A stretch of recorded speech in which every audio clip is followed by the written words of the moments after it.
Okay. So in today's lecture, we will start with the motivation. So quickly tell me something about the motivation. I think you have already studied in MCP. चलो बोलो कुछ. Ma'am, motivation theory is a study of understanding कि a person एक person को कैसे एक particular goal और outcome की तरफ ड्राइव किया जाए. गुड. ठीक है.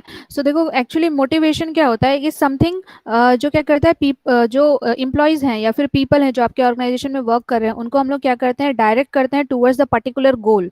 ठीक है. या फिर क्या करते हैं हम उनको मोटिवेट करते हैं कि आप इस पर्टिकुलर टास्क को परफॉर्म करेंगे. सो इन रिटर्न ऑफ दैट जो भी आप टास्क दिया गया सो आप कंप्लीट करोगे तो उनके रिटर्न में आपको कुछ रिवॉर्ड मिलेगा, कुछ रिकॉग्निशन मिलेगा.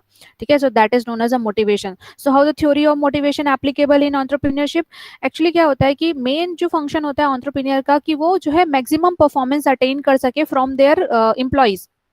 ठीक है. जितना अच्छा परफॉर्मेंस करेंगे उनके एम्प्लॉयज उतना ही आपका ऑर्गेनाइजेशन का जो ऑब्जेक्टिव है, जो भी न्यू एंटरप्रेन्योरशिप स्टार्ट हुआ है उसका जो ऑब्जेक्टिव है वो फुलफिल होगा. सो परफॉर्मेंस जो होता है वो not only depends upon the your ability to perform but also there is a willingness to perform. ठीक है.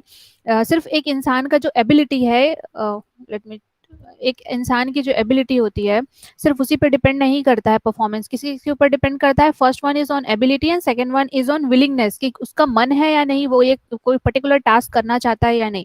तो देखो एबिलिटी कहाँ से आती है. Ability comes from the education. ठीक है. जो उसने अपना ग्रेजुएशन किया है, पोस्ट ग्रेजुएशन किया है, उसने पास्ट कोई जॉब किया है, उसके पास कोई स्किल सेट है, वहां से आती है उसकी एबिलिटी की क्या वो उस टास्क को परफॉर्म कर सकता है या नहीं. And the second one willingness will perform or will come or depends upon the motivation. ठीक है. विलिंगनेस कहाँ से आएगा. विलिंगनेस की वो कुछ काम करना चाहता है नहीं, वो क्या आता है मोटिवेशन से आता है. ठीक है. सो motivation is something which is derive from the word motive.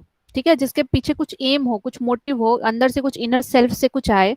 ठीक है. So the motive has been defined as an inner state of our mind that move और एक्टिवेट्स और energize and directs our behaviour towards the goal. क्या होता है motive जो होता है एक इनर स्टेट ऑफ माइंड है, पर्सन का सेल्फ एनालिसिस है कि हाँ उसको ये टास्क या पर्टिकुलर चीजें परफॉर्म करनी है या नहीं. जो क्या करता है एक्टिवेट करता है पर्सन को और उसके माइंड को कि वो एक पर्टिकुलर टास्क को परफॉर्म करे, particular kind of behaviour show करे सो दैट कि जो भी ऑब्जेक्टिव हमने सेट किया है ऑर्गेनाइजेशन का उसको हम फुलफिल कर सकें. ठीक है. So motives are the expressions of persons goal और अ नीड. ठीक है. बिकॉज ये पर्सन्स के बेसिस पे डिफाइन किया गया है, इसको आप ऑर्गेनाइजेशनल बेसिस पे भी समवट चेंज कर सकते हो कि मोटिव जो होता है बेसिकली पर्सन का जो गोल होता है या ऑर्गेनाइजेशन का गोल होता है या नीड होता है उसको क्या करता है एक्सप्रेस करता है. ठीक है. सो मोटिव और needs are the way of behaviour कि आप कैसा बिहेव करते हैं ये डिपेंड करता है आपके मोटिव के ऊपर, आपके नीड के ऊपर. सपोज आपको किसी भी चीज की नीड है, if you are not hungry तो क्या आप ऐसा बिहेव करोगे कि आपको फूड चाहिए. नहीं. If you are hungry then you will behave like कि हाँ मुझे फूड चाहिए. आप फूड स्टॉल में जाओगे, वहां से फूड बाय करोगे and जो भी आपको खाना है आप वो खाओगे, है ना. Now next is definitions of motivation. So it is the process that motivates a person into the action for achievement of goals of. मैंने ये पहले ही आपको एक्सप्लेन कर दिया. And now the second definition is according to the Dalton E McFarland. So according to him, motivation refers to the way in which urges, drives, desires, striving, or aspiration or need direct control or explains the behavior of human being. क्या करता है motivation. लोगों को अर्ज करता है, drive करता है, डिजायर इंक्रीज करता है, लोगों के एस्पिरेशन को इंक्रीज करता है सो दैट वो क्या कर सके अपने नीड को सेटिस्फाई करने के लिए वर्क कर सकें. कुछ डायरेक्शन मिलेगा उसको सेटिस्फाई करने के, उसको कंप्लीट करने के लिए वर्क कर सकें या फिर कोई भी कंट्रोल बिहेवियर. ठीक है. So this is about the motivation and उसके डेफिनेशन से दो. Next is your types of motivation. So motivation can be of two types, positive motivation, negative motivation. So positive motivation is something which is for like we can say positive attitude या फिर positive mindset का होगा. अगर आप कोई भी type का काम करेंगे या फिर किसी भी टाइप का वर्क परफॉर्म करेंगे तो आपको क्या मिलेगा in return you will get reward. ठीक है. रिवॉर्ड और the way to attain the reward. ठीक है. So that is known as a positive motivation. And जो पॉजिटिव मोटिवेशन है वो इट कैन बी फाइनेंशियल और नॉन फाइनेंशियल एज वेल. ठीक है, हम लोग types of financial and non financial में क्या क्या चीजें आती हैं, we will study next slide. So positive motivation जो होता है that is drive for your reward. ठीक है, उसमें क्या होता है, किसी भी टाइप के रिवॉर्ड के लिए वर्क किया जाता है, and it can be financial as well as and it can be non financial. And positive जो मोटिवेशन फैक्टर्स होते हैं वो क्या करते हैं, जनरली एक पॉजिटिव एटमॉस्फेयर सेट करते हैं ऑर्गेनाइजेशन में. Suppose a person is there or an employee is there who is performing well in the organization, and in return of that he or she will get a reward. So क्या होता है, एक person को देख के जो second person होगा या सेकंड एम्प्लॉय होगा वो भी क्या होगा, मोटिवेट होगा. So this will create the positive atmosphere. ठीक है, और a positive environment in the organisation, कि जब फर्स्ट पर्सन कर सकता है रिवॉर्ड ले सकता है तो सेकंड पर्सन या फिर सोचेगा कि मैं क्यों नहीं कर सकता. ठीक है. Now second type of motivation, that is negative motivation. So negative by the term means there is a some kind of fear.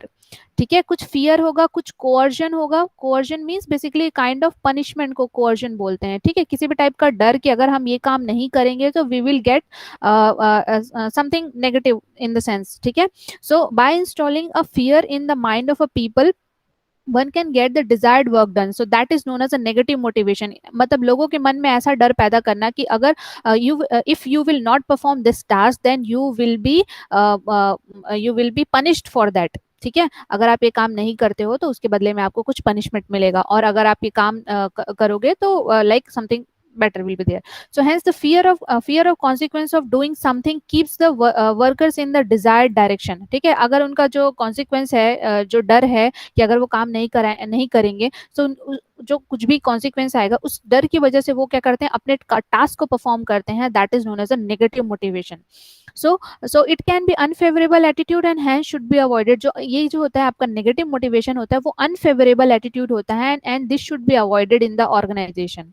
ठीक है, so let's say an example of negative motivation. A worker is there, ठीक है, और a labour is there. If he और she will or if he or she will not perform the task, so that either he or she may will get dismissed. ठीक है, उनको fire कर दिया जाएगा, या फिर उनकी सैलरी जो है, सैलरी या सॉरी वर्कर्स हैं तो उनके केस में वेजेस, उनके वेजेस को क्या कर दिया जाएगा, रिड्यूस कर दिया जाएगा. सो that is the negative motivation. Okay, now next come to forms of motivation. So there are two forms, either it can be in a monetary form and either it can be a non monetary form. So what comes under the monetary के अंदर आता है आपका पे इन conformity with the market trend, कि आपकी जो भी सैलरी होगी, आपका जो भी बोनसेस होगा, पे होगा. ठीक है, ओवरऑल पे, your including your salary, your DNS allowances and other allowances, HRA allowances, transport allowances, जो भी होगा ये सब क्या होगा, आपका मार्केट ट्रेंड के अकॉर्डिंग होगा. सो that is your monetary motivation. Now next one is skill based reward system, कि अगर कोई एक एम्प्लॉय है जिसने बहुत अच्छा परफॉर्म किया, ठीक है, कोई पर्टिकुलर ऑब्जेक्टिव को अचीव किया, तो उसको क्या मिलेगा, रिवॉर्ड मिलेगा. ठीक है, now next third one, that is merit पे, कि इफ ही और she will perform the task very well, उसके पास कुछ मेरिट है, ही और she has achieved something well.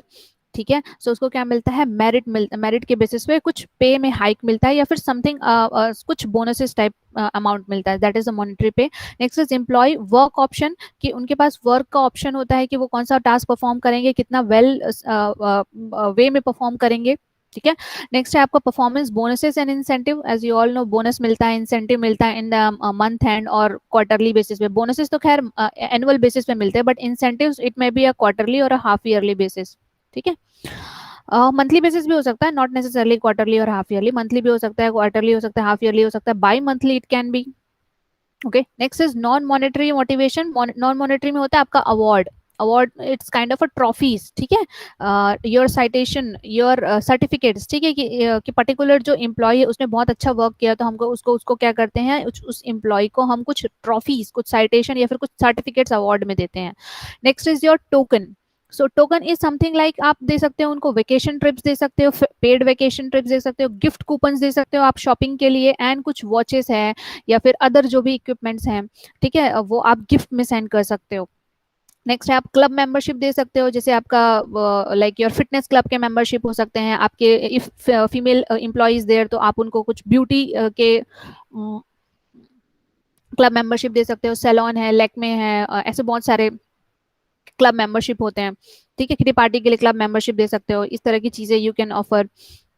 Next है आपका salary breakup in accordance with the employ choice. आप उनकी सैलरी का ब्रेकअप जो है वो एम्प्लॉय की चॉइस के हिसाब से कर सकते हो कि इतनी सैलरी में हम इतना जो है पार्ट जो है पीएफ के लिए सेव कर रहे हैं, इतना हम अदर के लिए सेव करेंगे, इतना हम अदर वर्क के लिए करेंगे। ऐसा उनका जो ब्रेकअप है वो उसके अकॉर्डिंगली सेट कर सकते हैं। Medical benefits you can give like in most of the organisation there is a medical benefit और इंश्योरेंस बेनिफिट का जो होता है वो प्रोविजन होता है। And group life insurance means whole family के लिए आप उनका लाइफ इंश्योरेंस दे सकते हो। ठीक है, फैमिली में जितने भी मेंबर हैं, ठीक है, अ पर्सन, उसका स्पाउस और उसके चिल्ड्रन और उसके फादर, मदर, ठीक है, जो भी जितने भी फैमिली मेंबर्स है सबके लिए आप एक ग्रुप लाइफ इंश्योरेंस प्लान दे सकते हैं।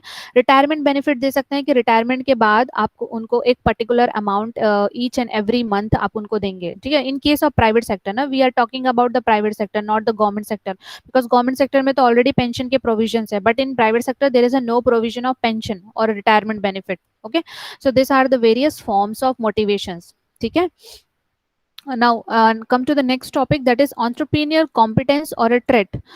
Trait means basically your characteristics। ठीक है, characteristics of entrepreneur or a entrepreneur। ठीक है, entrepreneur और entrepreneurship both। So competence is what? Competence is something or some characteristics which lead to superior performance in the job. ठीक है, competence क्या है? कुछ ऐसे कैरेक्टरिस्टिक्स हैं एम्प्लॉयज के या फिर ऑन्टरप्रीनियरशिप के या ऑन्टरप्रीनियर्स के जो क्या करते हैं, सुपीरियर परफॉर्मेंस देते हैं किसी पर्टिकुलर जॉब में। Like for example your knowledge, your skill और अ मोटिव। ठीक है, so what is knowledge? So knowledge means आपने जो भी इंफॉर्मेशन कलेक्ट किया है अपने माइंड में अभी तक और उसको रिटेन किया है, so that is your knowledge. जैसे आपने स्कूल पढ़ा, ठीक है, 9th 10th 11th 12th पढ़ा, बिकॉज 8th तक तो इज समथिंग लाइक हमको पढ़ना है, बस पास होना है। But when you started studying in 9th and 10th 11th and 12th, then you will get to know कि what is the actual thing और एक्चुअल नॉलेज क्या होता है। उस टाइम हम सीखते हैं, ठीक है, एंड उसको रिटेन करते हैं। Then after that I think most of the people have done the graduation. So graduation में आपने बहुत सारी चीजें सीखी हैं, बहुत सारा नॉलेज गेन किया है। बीकॉम वालों ने कॉमर्स के नॉलेज गेन किए हैं, इंजीनियरिंग वालों ने इंजीनियरिंग में जैसे मैथ्स है, फिजिक्स है, केमिस्ट्री, ये सब के नॉलेज एंड उनका जो भी ब्रांचेस था, ठीक है, वो ब्रांच के नॉलेज गेन किए हैं। अपार्ट फ्रॉम दैट कोई अदर फील्ड्स के होंगे, ठीक है, कई लोग ह्यूमैनिटीज फील्ड के होंगे तो उन्होंने history, civics, geography, polity and other जो भी है वो सबके नॉलेज गेन किए होंगे। So that all comes under the knowledge. ठीक है, आपने जो भी अभी तक किया है, कलेक्ट किया है, वो आपका इंफॉर्मेशन है। ठीक है, उसको आपने क्या किया? कलेक्ट किया है एंड उसको रिटेन किया है अपने माइंड में। So that is your knowledge. But this knowledge is not only the sufficient to perform a particular task. ठीक है, आप सिर्फ नॉलेज के बेसिस पे जॉब या फिर अपना टास्क परफॉर्म कर सकते हो क्या? नहीं, सिर्फ knowledge is something which helps in completing the task. ठीक है, बट वो नॉट ऐसा कंप्लीट क्राइटेरिया नहीं कि आप नॉलेज के बेसिस पे ही सब कुछ कर लेंगे। So peoples merely having the knowledge of something may not be able to perform skilfully. ठीक है, so that means something else other than the knowledge is also required to translate जो भी आपका जो टास्क था उसको एक्शन में and finally to get the performance. So उसके एडिशन में क्या चाहिए? हमको स्किल चाहिए। ठीक है, नॉलेज के साथ साथ you need the skill.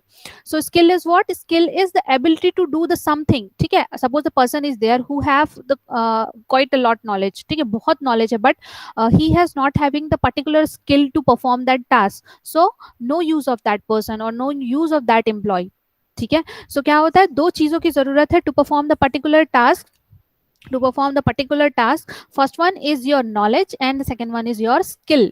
So skill is the ability to do something in such a way that it is evident and visible that something has been done or completed. ठीक है, skill means ऐसा नहीं कि आप skill है so skill is something inner available है but आप उसको apply नहीं कर रहे हैं work complete करने में। ऐसा काम करना है हमको, हम अपना knowledge और skill दोनों apply करें और कुछ ऐसा task करें जो task complete हो और visible होना चाहिए कि हाँ उससे हमको कुछ final output मिल रहा है। ठीक है, नेक्स्ट इज योर मोटिव। अच्छा, इसमें कुछ और स्टेटमेंट है, that is both knowledge and skills are required for performing something well. ठीक है, जो मैंने पहले ही बता दिया। Now next is your motive. So motive हमने पहले ही पढ़ा मोटिवेशन में, that motive is something which drives towards the particular goal. ठीक है, जो क्या करता है? ड्राइव करता है पर्सन को और urge the person to achieve the one's goal. It is an achievement motivation. ठीक है, आपको कुछ पर्टिकुलर चीज अचीव करनी है, उसके लिए मोटिवेशन देना, दैट इज द मोटिव। ठीक है, so it directs the person to do the better and better. ठीक है, अभी तक हम नॉलेज प्लस स्किल, ठीक है, इन दोनों के बेसिस पे हम क्या कर रहे थे? परफॉर्मेंस कर रहे थे। But if the motive is combined with your performance then we will perform better. ठीक है, बेटर वे में हम परफॉर्म कर पाएंगे। ठीक है. So in order to perform a job or a task effectively, a person or an entrepreneur need to possess the set of knowledge. क्या क्या चाहिए उसको? Knowledge भी चाहिए, skill भी चाहिए, and motive भी चाहिए to do the particular task in a more efficient manner and more effective manner. Okay. Now it comes to the next topic, that is development of competence. ठीक है. So competence can be developed through the 4 phases. ठीक है, 4 phases हैं. First phase is your competence recognition. So first phase में हम लोग क्या करते हैं, we will try to find out कि हमारे अंदर क्या वो कॉम्पिटेंस है या नहीं, and what type of competence is required to perform the particular kind of a task और a particular kind of entrepreneurship में किस टाइप का कॉम्पिटेंस की जरूरत है. ठीक है, that is known as a competence recognition. So this is the first and foremost step कि आपको फाइंड आउट करना है कि उस पर्टिकुलर चीज को करने के लिए हमको समझना पड़ेगा कि किस टाइप के कॉम्पिटेंस की जरूरत है, and how this can be acquired or achieved. Now second one is self assessment. So self assessment is the second step. Second step में हम लोग क्या करते हैं, we will try to find out that क्या हमारे अंदर वो particular competency है या नहीं. ठीक है, सेल्फ है ना. अभी तक हमने क्या किया, कॉम्पिटेंस रिकॉग्निशन. हमने फाइंड आउट किया कि उस पर्टिकुलर एंटरप्रेन्योरशिप या पर्टिकुलर टास्क को करने के लिए हमको कौन सा कॉम्पिटेंस चाहिए. ठीक है, व्हाट काइंड ऑफ कॉम्पिटेंस, देखो लिखा है व्हाट कॉम्पिटेंस इज रिक्वायर्ड. ठीक है. सेकंड में सेल्फ असेसमेंट में we will find out that one possesses that competency or not, की उस पर्सन के पास कोई वो जिस कॉम्पिटेंसी की हमको यहाँ रिक्वायरमेंट है फर्स्ट स्टेप में, क्या वो कॉम्पिटेंसी है या नहीं. Now comes to the third step. Third step is competency application, कि अभी आपके पास जो भी कॉम्पिटेंसी है. ठीक है. Now second step you will find out कि हाँ the person has the competency, जो हमको फर्स्ट स्टेप से पता चला कि हाँ that is required and that is present in particular person. So now in the third step that person और एंटरप्रेन्योर क्या करेगा, अप्लाई करेगा उस कॉम्पिटेंसी को to the work and then on a continuous basis. ठीक है, क्या कर लिखा हुआ है, that entrepreneur must practice those competencies on a continuous basis in various activities and situation. वो क्या करेगा, सारी जो भी उसकी कॉम्पिटेंसीज है उसको वो कंटिन्यूअस बेसिस में अपने वर्क अपनी एक्टिविटीज में लगाएगा.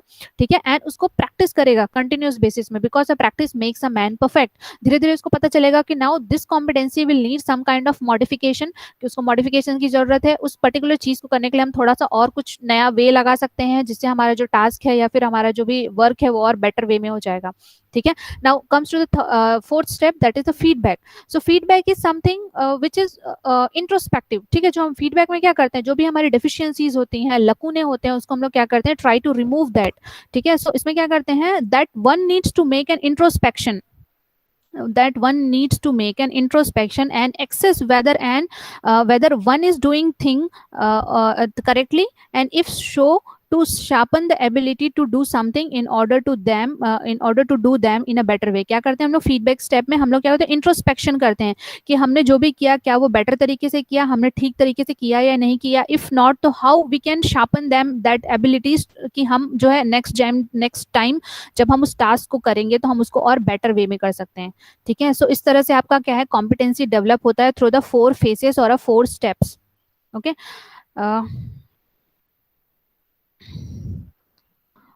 Okay. So shall we continue, or we will study this in the next class?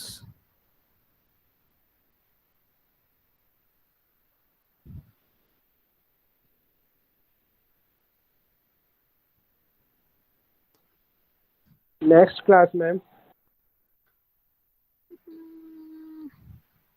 आवाज अभी भी ब्रेक हो रही है या फिर इज इट